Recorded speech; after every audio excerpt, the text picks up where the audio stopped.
પહોંચ્યા છો, શું કહેશો? અમરેલી જિલ્લાના વડિયા ગામના ખેડૂત મનસુખભાઈ સોજિત્રાએ 2 દિવસ પહેલાં એક વિડીયો બનાવ્યો અને વિડીયોમાં એમણે એવું કહ્યું કે ભાજપના અમુક નેતાઓના ત્રાસના કારણે, ગુંડાગીર્દીના કારણે તેઓ હવે આત્મહત્યા કરે છે. એમ કહી એમણે આત્મહત્યા કરી અને આજે તેઓ આપણી વચ્ચે નથી. ત્યારબાદ પરિવારજનો, મનસુખભાઈના પરિવારજનો, સમાજના આગેવાનો અને બધાએ FIR લખાવવા વડિયા પોલીસ સ્ટેશન ગયા. વડિયા પોલીસે પણ સ્પષ્ટ રીતે ના પાડી કે ભાજપના નેતાનું નામ FIRમાં નહીં લખીએ, કહેતા હોય તો કોઈ નાના મોટા આગેવાનોના નામ લખીએ, પણ જે આ આત્મહત્યા પાછળ જવાબદાર છે એમનું નામ નહીં લખીએ. આપણા અમરેલી જિલ્લાના વડિયામાં એક હિન્દુ ખેડૂત આત્મહત્યા કરે અને હિન્દુત્વના નામે ચાલતી આ આખી સરકાર જો કોઈ માણસને મરતા રોકી ન શકે તો એ બહુ દુઃખની બાબત છે.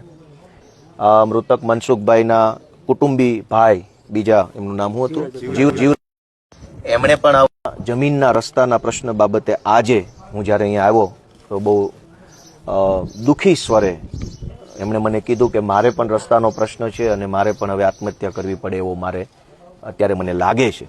મેં એમને આશ્વાસન આપ્યું છે મામલતદારશ્રી સાથે રૂબરૂ રસ્તાના પ્રશ્નોમાં જે કાંઈ દાદાગીરી ભાજપના માણસો કરી રહ્યા છે એની સામે મામલતદારો, કલેક્ટરો, DYSPઓ આ બધા લોકો પણ સજાગ બની અને હિન્દુ ખેડૂતોને કંઈક મદદરૂપ બને એવી મેં આજે એમને જાણ કરી છે. અને ટૂંક સમયમાં રસ્તાના પ્રશ્ન બાબતે મૃતક મનસુખભાઈ અને એમના કુટુંબી જે બીજા જીવરાજભાઈ છે, બંનેના રસ્તા બાબતે વડિયા મામલતદાર નિરાકરણ લાવે એવી આજે એક રજૂઆત કરી છે.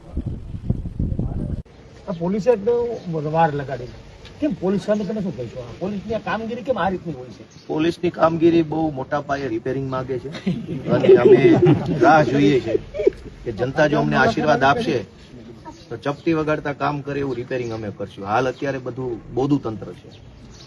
અત્યારે રાજકીય આકાઓના ઈશારા ઉપર ભાજપના મોટા નેતાઓની દલાલી કરનારા લોકો અત્યારે સરકારી તંત્રમાં આવી ગયા છે. એ બધાને જો જનતા અમને આશીર્વાદ આપશે તો વ્યવસ્થિત કામ કરતા કરશું.